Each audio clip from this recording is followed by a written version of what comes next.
జై తెలంగాణ. అన్ని పిడికిలు కేసీఆర్ గారి మాట పెడచెవిన పెట్టినందుకు మనం కేసీఆర్ గారి మరి మాటలు వినకుండా మాయ మాటలు విన్నందుకు నష్టం ఎవరికి జరిగింది తెలంగాణలో అందరం కూడా ఆలోచించుకోవాలి. రైతులు ఎంత గొప్పగా భారతదేశానికి స్వాతంత్రం 47లో వస్తే 2014వ సంవత్సరం దాకా ఏ ప్రభుత్వము రాష్ట్రంలో కానీ కేంద్రంలో కానీ రైతు చేతిలో రూపాయి పెట్టిన ప్రభుత్వం ఎవరూ లేరు. రైతు చేతిలో అర పైసా పెట్టిన ప్రభుత్వం లేరు. రైతు దగ్గర వసూలు చేసిన వాళ్ళే అందరూ. భూమి శిస్తు పేరు మీద, నీటి తీరువా పేరు మీద, విద్యుత్ బిల్లుల పేరు మీద రైతు దగ్గర తోలు వలిచి వసూలు చేశారు. ఆఖరికి రైతులు అప్పులు కట్టకపోతే మోటార్లు ఎత్తుకుపోయిన రోజులు, స్టార్టర్లు ఎత్తుకుపోయిన రోజులు. ఆ రోజుల్లో అంజుమన్ బ్యాంక్ అని ఉండేది, మరి ఇప్పుడు ఉన్నట్టుంది. కానీ చివరికి తలుపులు కిటికీలు ఎత్తుకుపోయిన రోజులు కూడా ఉన్నాయి. లోన్లు కనుక కట్టకపోతే మీకు కొంతమందికి పెద్దవాళ్ళకి తెలిసి ఉంటుంది. అట్లాంటి రోజుల నుండి 2014 తర్వాత తెలంగాణ రాష్ట్రం వచ్చిన తర్వాత మొట్టమొదటిసారి దేశ చరిత్రలో ఒక నాయకుడు రైతుకి పెట్టుబడి సహాయం చేయాలని చెప్పి ఆలోచన చేసి ఒకసారి కాదు, 2 సార్లు కాదు, 11 సార్లు నాట్లేసే టైం వచ్చింది అంటే మీకెవ్వరికి దండం పెట్టే అవసరం లేదు, దరఖాస్తు పెట్టే అక్కర్లేదు, దఫ్తర్లు తిరిగే అవసరం లేదు. ఫోన్లన్నీ టింగు టింగు టింగుమని మోగి 70 లక్షల మంది రైతుల ఖాతాల్లో 73,000 కోట్లు వేసిన నాయకుడు భారతదేశంలో మన నాయకుడు కేసీఆర్ గారు. ఇవాళ నేను అడుగుతా ఉన్నా మన రైతు సోదరుల్ని, తెలంగాణలో మా సత్తుపల్లిలో, మా ఖమ్మం జిల్లాలో నష్టపోయింది ఎవరు? 73,000 కోట్లు కేసీఆర్ గారు వేస్తే 11 సార్లు వేస్తే ఇప్పుడున్న ముఖ్యమంత్రి గారు ఏం చేశాడయ్యా ఈ 2.5 సంవత్సరాలలో అంటే 72 సార్లు ఢిల్లీకి మాత్రం పోయి వచ్చాడు. ఏం చేశాడు మరి 72 సార్లు ఢిల్లీకి పోయి అంటే? నాకైతే తెలియదు. ఏమైనా ఉంటే మీకే తెలవాలా, నాకైతే తెలియదు. ఎందుకు పోయాడు, ఏం తెచ్చాడు నాకైతే తెలియదు, తెలంగాణ ప్రజలకు కూడా తెలియదు. అట్లాగే నేను అడుగుతా ఉన్నా, కేసీఆర్ గారి ప్రభుత్వంలో ఇదే ఖమ్మం జిల్లాకి, ఇదే కొత్తగూడెం జిల్లాకి, ఉమ్మడి ఖమ్మం జిల్లాకి మొత్తం సస్యశ్యామలం కావాలి, గోదావరిలోని నీటిని ఒడిసి పట్టి బ్రహ్మాండంగా ఖమ్మం జిల్లా రూపురేఖలు మార్చాలి అనే ఒక ప్రయత్నం కేసీఆర్ గారు బలంగా చేశారు. కాంగ్రెస్ వాళ్ళు రాజీవ్ సాగర్, ఇందిరా సాగర్ అనేది 2 ప్రాజెక్టులకి జలయజ్ఞంలో భాగంగా రాళ్ళేసిపోయారు. కానీ చేసింది పెద్దగా ఏమీ లేదు. కానీ కేసీఆర్ గారు ఎవరో నాయకుల పేర్లు, తెలంగాణకు సంబంధం లేని వాళ్ళ పేర్లు ఎందుకని చెప్పి ఆలోచన చేసి మీ జిల్లా మొత్తం తెలంగాణకు ఆరాధ్య దైవమైన భద్రాద్రి సీతారామ స్వామి వారి పేరు మీద సీతారామ ప్రాజెక్ట్ అని పెట్టి మన జిల్లాకి 7 లక్షల ఎకరాలకి, కొత్తగా 4.5 లక్షల ఎకరాలకి కొత్త ఆయకట్టు స్థిరీకరించడానికి ఎన్ఎస్పి కింద ఉండే కాలువల కింద ఉండే వ్యవసాయాన్ని స్థిరీకరించడానికి 2.5 లక్షల ఎకరాలకి మొత్తంగా 7 లక్షల ఎకరాలకి సాగునీరు అందించే ఒక బృహత్తరమైన యజ్ఞానికి శ్రీకారం చుట్టారు. అందులో మీ సత్తుపల్లిలో 90,000 ఎకరాలు స్థిరీకరణ, 40,000 ఎకరాలు కొత్త ఆయకట్టు, మొత్తం కలిపి 130,000 ఎకరాలు సీతారామ ప్రాజెక్టు పూర్తయితే మొట్టమొదటి అందుకునే నియోజకవర్గం మీ సత్తుపల్లి నియోజకవర్గం అనే మాట నేను మీకు విజ్ఞప్తి చేస్తా ఉన్నాను. 1 కాదు, 2 కాదు, దాదాపు 10,000 కోట్ల రూపాయలతో ప్రారంభమైంది సీతారామ ప్రాజెక్టు. అందులో 8,000 కోట్ల రూపాయలు కేసీఆర్ గారి ప్రభుత్వమే ఖర్చు పెట్టింది. అంటే 80% నిధులు మనం ఆల్రెడీ ఖర్చు పెట్టాం. మరి 2.5 సంవత్సరాల్లో కాంగ్రెస్ ప్రభుత్వం వచ్చిన తర్వాత జిల్లా మొత్తం కాంగ్రెస్కే గెలుపు అందించిన తర్వాత వారు మనకేమిచ్చారు? ఇవాళ ఖమ్మం జిల్లా రైతులు ఆలోచన చేయాలి. జిల్లా నుండి 3 మంత్రులు ఉన్నారు. ఉప ముఖ్యమంత్రి గారు, వ్యవసాయ మంత్రి గారు, రెవెన్యూ మంత్రి గారు పవర్ఫుల్ పోర్ట్ఫోలియోలో ఉన్నారు. పవర్ అంతా ఖమ్మం జిల్లాలోనే ఉందట. కానీ మరి ఖమ్మం జిల్లా ప్రజలకు ఏం ఒరిగింది, ఖమ్మం జిల్లా రైతులకు ఏం జరిగింది? దయచేసి మీరు ఆలోచించమని చెప్పి నేను ప్రార్థిస్తా ఉన్నా. రుణమాఫీ అన్నారు, 2 లక్షల వరకు రుణం మాఫీ చేస్తామన్నారు. 2 లక్షలు ఎన్ని డైలాగులు కొట్టారు? 2 లక్షలు రుణమాఫీ అని చెప్పి గద్దెనెక్కిన కాంగ్రెస్ ప్రభుత్వం మరి డిసెంబర్ 2023లో బట్టి విక్రమార్క గారు మీటింగ్ పెట్టారు బ్యాంకర్లందరితో. పెట్టి ఏమన్నారు? 50,000 కోట్లు అవసరం పడుతుంది. ఏది 2 లక్షల రుణం మాఫీ చేయాలి అంటే 50,000 కోట్ల రూపాయలు అవసరం పడుతుందని చెప్పి బ్యాంకర్లు బట్టి గారికి చెప్పారు. బట్టి గారు సరే అన్నారు. మరి ఏమైందో ఏమో తెలియదు. డిసెంబర్ పోయింది, క్యాలెండర్ మారింది, జనవరి వచ్చింది. జనవరిలో ముఖ్యమంత్రి గారి ప్రకటన 40,000 కోట్లు చాలు రుణమాఫీకి 2 లక్షల రుణమాఫీకి 10,000 ఎగిరిపోయింది. ఎవడు తిన్నాడో తెలియదు. 10,000 ఎగిరిపోయింది. 40,000 కోట్లు చాలు మేము ఒక్క సంవత్సరం కడుపు కట్టుకుంటే ఆ 40,000 కోట్లు ఎడమ చేత్తో ఇచ్చేస్తా అని ముఖ్యమంత్రి గారు మాట్లాడిన మాట మేము నిజమేనేమో అనుకున్నాం. మరి 40,000 మాయమైంది. మళ్ళీ కేబినెట్ మీటింగ్ కాడికి పోయేసరికి 31,000 కోట్లు సరిపోతాయన్నారు. 31,000 కోట్లు సరిపోతాయన్నారు. ఓహో, ఆ 9,000 కోట్లు ఎక్కడ పోయిందంటే ఎవరికి తెలియదు. 9,000 కోట్లు మాయమైపోయింది. కేబినెట్ నుంచి అసెంబ్లీకి వచ్చే లోపల అసెంబ్లీలో బడ్జెట్ పెట్టే దానిలో 26,000 కోట్లు అని పెట్టారు. అక్కడ మళ్ళీ ఒక 5,000 కోట్లు మాయమైంది. ఎక్కడ మొదలైంది? 50,000 కోట్ల కాడ మొదలైంది రుణమాఫీ కథ. అక్కడి నుంచి ముఖ్యమంత్రి గారి దగ్గరికి వచ్చేసరికి 40,000 కోట్లు అన్నాడు. ఎడమ చేతితో ఇచ్చేస్తా, ఒక్క సంవత్సరం కడుపు కట్టుకుంటే చాలన్నాడు. తర్వాత మళ్ళీ కేబినెట్ కాడికి వచ్చేసరికి 31,000 కోట్లు. అసెంబ్లీకి వచ్చేసరికి బడ్జెట్ సమావేశాలకు వచ్చే వరకు 26,000 కోట్లు. అక్కడి నుంచి చివరికి ఎక్కడ ఆగిందయ్యా అంటే ఈ మధ్యన నొక్కి నొక్కి చెప్తున్నారు తుమ్మల గారు 20,000 కోట్లు ఇచ్చాం. అయ్యా నేను అడుగుతా ఉన్నా, 50,000 కోట్లు అని చెప్పింది మీరే. 50,000 కోట్లు అవసరం పడుతుందని చెప్పింది డిసెంబర్ 23లో మీరే. ఇవాళ 20,000 కోట్లు ఇచ్చామని చెప్తుంది మీరే. అంటే దాని అర్థం ఏంటి? రూపాయిలో 40 పైసలు మాత్రమే రుణమాఫీ జరిగింది, ఇంకా 60 పైసలు కాలేదు. ఇది మోసం కాదా? ఇది ఓట్లేసిన ఖమ్మం జిల్లా రైతుల్ని మీరు వంచడం కాదా? మిత్తిలు కట్టుకోండి, 2 లక్షల మీద ఎంతుంటే అంత మీరు కట్టేయండి, మిగతాది మేము కడతామని మీరు చెప్పిన మాట వాస్తవం కాదా? మిమ్మల్ని నమ్మి బ్యాంకుల్లో మిగతా డబ్బులు కట్టుకున్న రైతుల పరిస్థితి ఏంటి? ఇవాళ ఆలోచించమని చెప్పి ఖమ్మం జిల్లా రైతు బిడ్డలు నేను అడుగుతా ఉన్నా. అట్లాగే మీకు తెలుసు రైతు బంధు. అయ్యా కాంగ్రెస్ వస్తే రైతు బంధుకు రామ్ రామ్ చెప్తారు, రైతు బంధు ఉండదు, ఇవ్వరు అని కేసీఆర్ గారు చెప్తే రేవంత్ రెడ్డి గారు ఏమన్నారు ఆ రోజు? ఎవరయ్యా చెప్పింది మీకు రైతు బంధు బంద్ చేసేందుకు? మేమేమన్నా దివానగాళ్ళమా? మాకేమన్నా దిమాగ్ లేదా? గుర్తుందా డైలాగు? లేదా వీడియో వేయాలా? గుర్తుందా? మేమేమైనా దివానగాళ్ళమా రైతు బంధు బంద్ చేసేందుకు? మాకేమైనా దిమాక్ లేదా అన్నాడు రేవంత్ రెడ్డి. ఇంకా గుర్తుందా ఏమన్నాడో?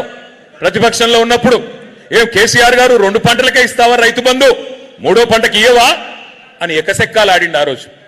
3వ పంటకు కూడా రైతు బంధు ఇవ్వాలన్న మొనగాడు ఇవాళ ఎక్కడ పోయినాడు మరి? పార్లమెంట్ అప్పుడు ఒక్కసారి రైతు బంధు, పంచాయతీ అప్పుడు ఇంకోసారి. ఇప్పుడు 30 తారీఖున ఇస్తున్నారంటే మళ్ళీ ఏదో ఎలక్షన్ ఉంటేనే ఇస్తాడు తప్ప లేకపోతే ఇచ్చే కేసు కాదు. ఎన్నికలు ఉంటేనే మళ్ళీ రైతు బంధు, లేకపోతే ఇప్పటికి 3 సార్లు రైతు బంధు ఎగ్గొట్టిన దివానా ఎవరు వినబట్ల? 3 సార్లు రైతు బంధు ఎగ్గొట్టిన దిమాగ్ లేనోడు ఎవడు? మరి వాళ్ళు నేనేం బూతులు తిట్టట్లేదు స్వామి, ఆయన చెప్పిందే చెప్తున్నా. దివానాగాడు దిమాగ్ లేనోడు అని ఆయన చెప్పిందానే ఉటంకిస్తున్నాను తప్ప మళ్ళీ లేకపోతే ఎవరో ఒకరు అంటారు ముఖ్యమంత్రి గారిని ఇట్లా అంటావా అట్లా అంటావా. ఈయన ఏం అనట్లేదు, ఆయన చెప్పిందే చెప్తున్నా. అట్లాగే నేను ఒకటి అడుగుతా ఉన్నా, మీరు ఆలోచించమని కోరుతా ఉన్నా. రుణమాఫీ మోసం, రైతు బంధు మోసం, బోనస్ అన్నారు. ప్రతి పంటకి బోనస్, వడ్లకి బోనస్, మక్కలకి బోనస్ 500, పత్తులకి బోనస్ 500, జొన్నలకి, కందులకి, శనగలకి, మిర్చికి అభయహస్తం మేనిఫెస్టోలో ఒక పేజీ పెట్టారు. ఇదిగో 2,700 ఇంత, 500 కూడితే 3,200 మొత్తం ఇచ్చేస్తాం అని చెప్పి బోనస్ అని చెప్పి ఇవాళ వస్తుందా బోనస్? మొదలేమో వడ్లన్నిటికీ అన్నారు, తర్వాత లేదు లేదు సన్నాలు మాత్రమే అన్నారు. మొన్నటిదాకా 40 రకాలు సన్నాలు అన్నారు, ఇప్పుడేమంటున్నారు? 7 రకాలకు మాత్రమే. నేను చెప్తా ఉన్నా, ఇలా గుర్తుపెట్టుకోండి, ఆ 7 కూడా రాబోయే రోజుల్లో ఉండదు. అది కూడా మాయం. ఎక్కడ మొదలైంది, ఎక్కడి దాకా వచ్చింది, ఇందులో మోసం ఏందో ఆలోచించుకోమని చెప్పి కోరుతా ఉన్నా. అట్లాగే ఇంకోటి చెప్పినారు, కొనుగోళ్లు అద్భుతంగా చేస్తామన్నారు. కొనుగోళ్లు కొంటున్నారా? ధాన్యం కొనే పరిస్థితి ఉందా? ఇవాళ ధాన్యం తీసుకొచ్చి 30 రోజులు, 40 రోజులు, 60 రోజులు అక్కడ అవస్థలు పడుతుంటే కూడా కనీసం సంచులు ఇచ్చే దిక్కు లేదు, గన్ని బ్యాగ్స్ ఇచ్చే దిక్కు లేదు. అక్కడ సంచులు ఇస్తున్నారా? సంచులు దొరుకుతున్నాయా? లేవు. ఎక్కడ పోయినాయి సంచులన్నీ? ఢిల్లీకి పోతున్నాయి, మూటలు మూటలు పోతున్నాయి ఢిల్లీకి. రాష్ట్రంలో రైతు బంధు లేదు, కానీ ఢిల్లీలో రాహుల్ బంధు మాత్రం బాగా జరుగుతున్నది. 72,000 కోట్లు ఇక్కడ కేసీఆర్ గారు రైతులకు ఇస్తే, 72,000 కోట్లు కేసీఆర్ గారు ఇస్తే 72 సార్లు ఢిల్లీకి పోయిన ముఖ్యమంత్రి గారు నిధులు తెచ్చింది లేదు, నిధులు ఇచ్చింది మాత్రం చాలా ఉంది. కప్పం కట్టాలి, సామంతరాజు కదా, ఢిల్లీ వాళ్ళకి గులాం కదా, సామంతుడు కదా. మరి సామంతుడు కాబట్టి అక్కడ కప్పం కట్టకపోతే ఉంటుందా? పోస్టు ఊడిపోతుంది. అందుకే నెల నెల పోవాలి, కప్పం కట్టుకోవాలి, రెన్యువల్ చేయించుకోవాలి, రావాలి. రెగ్యులర్ సీఎం కాదా ఆయన, రెన్యువల్ సీఎం. రెన్యువల్ చేయించుకుంటేనే ఆ పదవి ఉంటుంది తప్ప లేకపోతే ఉండదు. ఇది వాస్తవం. అందుకే నేను అనేది ఇవాళ రైతులు అడుగుతా ఉన్నారు ఎక్కడ పోయిందంతా అని. సీతారామ విషయానికి వస్తే 2024 15 ఆగస్టు నాడు తుమ్మల గారు మంత్రులందరూ పోయి నెత్తిన నీళ్లు చల్లుకున్నారు. కేసీఆర్ గారు మొత్తం బ్రహ్మాండంగా మొత్తం పని పూర్తి చేస్తే వీళ్ళు వచ్చి నెత్తిన నీళ్లు చల్లుకున్నారు. సాధించిందేముంది, చేసిందేముంది నేను అడుగుతా ఉన్నా. ఒకటి మాత్రం పక్కా, వీళ్ళ వల్ల సీతారామ కాదు, మళ్ళీ కేసీఆర్ గారు వచ్చి దాన్ని ప్రారంభిస్తారు. తప్పకుండా ఖమ్మం జిల్లాలో కేసీఆర్ గారే మళ్ళీ తరిగి మీకు నీళ్లు ఇచ్చే బాధ్యత తీసుకుంటారనే మాట కూడా నేను విజ్ఞప్తి చేస్తా ఉన్నా. ఈ వర్గం ఆ వర్గం అని కాదు, మోసపోని ఏ వర్గము లేదు కాంగ్రెస్ చేతుల్లో. నేను ఇక్కడికి వస్తా ఉన్నా, మధ్యలో వీరన్న అంబేద్కర్ గారికి దండయ్యన్న అంటే అక్కడికి పోతే అక్కడ ఒక 10 మంది విద్యార్థులు వచ్చారు. అన్నా ఫీజు రీయింబర్స్మెంట్ రావట్లేదన్నా, అన్నా ఫీజు రీయింబర్స్మెంట్ రావట్లేదన్నా. ఒక్కసారి గుర్తు తెచ్చుకోండి వాళ్ళ మాటలు. ఏం మాటలు చెప్పారు విద్యార్థులకి? 10వ తరగతి పాస్ అయితే 10,000, 12వ తరగతి పాస్ అయితే 25,000, డిగ్రీ పాస్ అయితే 1,00,000, పోస్ట్ గ్రాడ్యుయేషన్ పూర్తి చేస్తే 5 లక్షలు. గుర్తుందా? ఎస్సీ ఎస్టీ విద్యార్థులందరికీ 10వ తరగతి పాస్ అయితే 10,000, 12వ తరగతి పాస్ అయితే 25,000. నోటికొచ్చిన బొంకుడు ఇష్టం వచ్చిన మాటలు చెప్పారు. 5 లక్షల విద్యా భరోసా కార్డు ఇస్తాం, విద్యార్థులకు ఒక విద్యా భరోసా కార్డు ఇస్తామన్నారు. ఏమైంది మరి ఈరోజు? 10,000 కోట్ల ఫీజు రీయింబర్స్మెంట్ బకాయిలు ఇవాళ పేరెంట్సే చెల్లించాలి, తల్లిదండ్రులే చెల్లించాలి, ప్రభుత్వం చెల్లించకపోయినా బాధ్యత మీదే అనే పరిస్థితి ఇవాళ వచ్చింది అంటే నష్టపోయింది ఎవరు? నష్టం జరిగింది ఎవరికి? దయచేసి ఆలోచించండి. విద్యార్థులారా, విద్యార్థుల తల్లిదండ్రులారా ఆలోచించండి. ఇదే ఖమ్మం జిల్లాలో మోసపోయి 10వ తరగతికి ఇంత, 12వ తరగతికి ఇంత అంటూ వేలం పాట పాడినట్టు నోటికొచ్చినట్టు వాగ్దానాలు ఇస్తే వాటిని నమ్మిన పాపానికి ఇవాళ కాంగ్రెస్ చేస్తున్నదేంటో దయచేసి ఆలోచించమని చెప్పి నేను కోరుతా ఉన్నా. నిరుద్యోగులకు చెప్పాడు రేవంత్ రెడ్డి, మీకు ఉద్యోగం వచ్చేదాకా నేను మీతో ఉంటా, 1-2 ఉద్యోగాలు మీరు ఊడగొట్టండి, కేసీఆర్ ఉద్యోగం కేటీఆర్ ఉద్యోగం తీసేయండి, 2 లక్షల ఉద్యోగాలు ఇస్తా మొదటి సంవత్సరం అని చెప్పాడు. ఇచ్చాడా? 2 లక్షల ఉద్యోగాలు వచ్చినాయా రాలేదా? 2 లక్షలు కాదు, అందులో కనీసం 10వ వంతు కూడా రాలా. ఈ రోజుకి ఈ ప్రభుత్వం వచ్చినాక, కాంగ్రెస్ ప్రభుత్వం వచ్చినాక ఇచ్చిన ఉద్యోగాలు ఇవాళ కేవలం 10,000 కంటే తక్కువ. కానీ మందికి పుట్టిన బిడ్డలు మా బిడ్డలు అని చెప్పుకుంటున్నాడు రేవంత్ రెడ్డి. కేసీఆర్ గారి ప్రభుత్వంలో ఇచ్చిన ఉద్యోగాలకు, ఉద్యోగ నియామకాలకు ఈయన కాగితాలు ఇచ్చి పప్పంతా ఉడికిన తర్వాత ఉప్పు మాత్రం ఈనేసి నాదే మొత్తం అంటున్నాడు. పర్వాలేదు, నువ్వు చెప్పిందే నిజం అనుకుందాం. కానీ రేవంత్ రెడ్డి గారు, మరి నీరు చెప్పిందే నిజమైతే ఎందుకు నిరుద్యోగులు ఇవాళ రోడ్ల మీద పోరాటాలు చేస్తున్నారు? ఎందుకు దిల్సుఖ్ నగర్ లో, అశోక్ నగర్ లో ఇవాళ ఆందోళనలతో అట్టుడికి పోతున్నాయి? సమాధానం చెప్పమని చెప్పి నేను కోరుతా ఉన్నా. 4,000 నిరుద్యోగ భృతి ఇస్తా అన్నావు రేవంత్ రెడ్డి గారు. ఒక్కొక్క విద్యార్థికి, ఒక్కొక్క తమ్ముడికి, చెల్లికి 4,000 ఇస్తా అన్నావు నెలకి. మరి 30 నెలలు అయిపోయింది, 1,20,000 ఎక్కడా అని నిరుద్యోగులు అడిగితే ఏమంటాడు రేవంత్ రెడ్డి గారు? మీ లాగులో తొండలు వదులుతా, మీ గుడ్లు బీకి గోటీలాడతా, మీ పేగులు తీసి మెడలేసుకుంటా. 2.5 ఏళ్లలో భూతులు, ఎగవేతలు, కూల్చివేతలు తప్ప మీరు చేసింది ఏంటి అని నేను అడుగుతా ఉన్నా. ఇంకొక వర్గం మా ఆడబిడ్డలు ఉన్నారు ఇక్కడ. ఏం చెప్పారు రేవంత్ రెడ్డి గారి ప్రభుత్వం? పార్టీ ఆనాడు అత్తకి 4,000, కోడలికి 2,500, నెలకి 2,500 ఇస్తాన్నాడా లేదా? వచ్చేసినాయి అందరికీ. ఇక మా బట్టి విక్రమార్క గారు అయితే కమల్ హాసన్ ని మించిన యాక్టింగ్ చేశాడు. ఆయన కమల్ హాసన్ గారిని మరిపించాడు. కమల్ హాసన్ సరిపోడు, ఇంకా పెద్ద యాక్టర్లు ఎవరు సరిపోరు. ఎంత యాక్టింగ్! అబ్బాబ్బాబ్బా, గుర్తుందా? మధిరలో కార్డులు పట్టుకొని, ఈ కార్డులు భద్రంగా పెట్టుకోండి, 100 రోజులు గట్టిగా పెట్టుకోండి, గట్టిగా దాచుకోండి గూట్లో.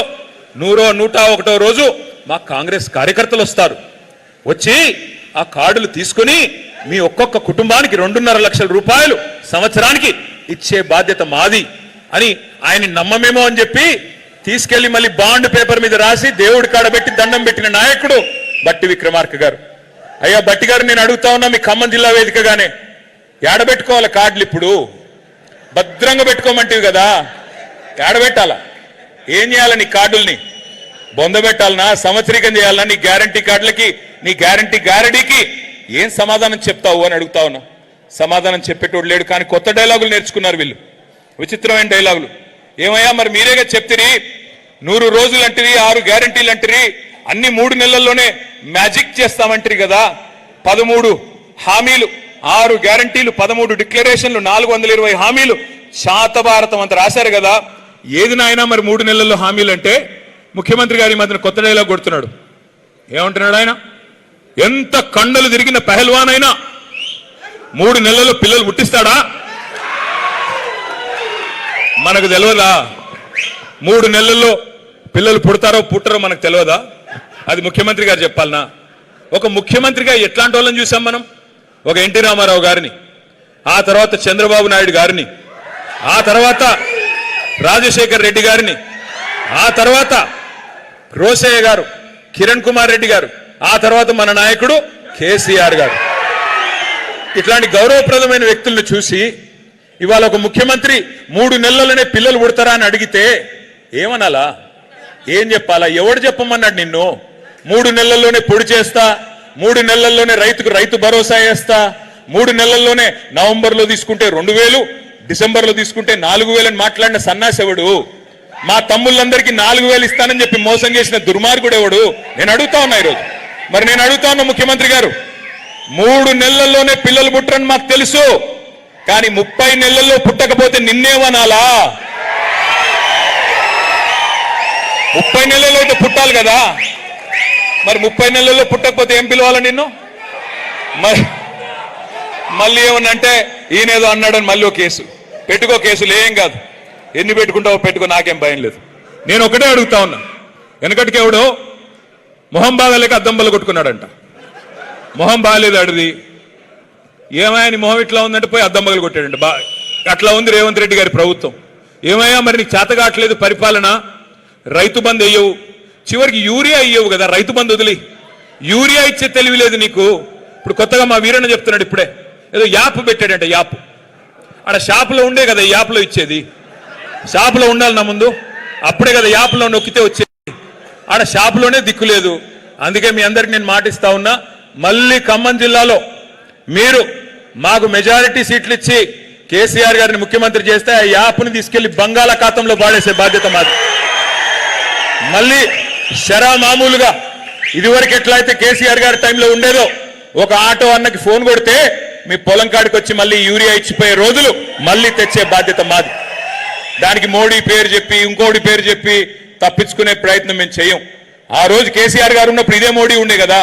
మరి అప్పుడు రాని యూరియా సమస్య ఈ చేతగాని అసమర్థుల వల్ల ఎందుకు వస్తున్నది ఆలోచన చేయండి. జిల్లాలో వ్యవసాయ మంత్రి ఉండగా కూడా ఇంత పెద్ద దుర్మార్గమైన పరిస్థితి ఇక్కడ ఆలోచించమని చెప్పి నేను కోరుతా ఉన్నా. ఇంకొక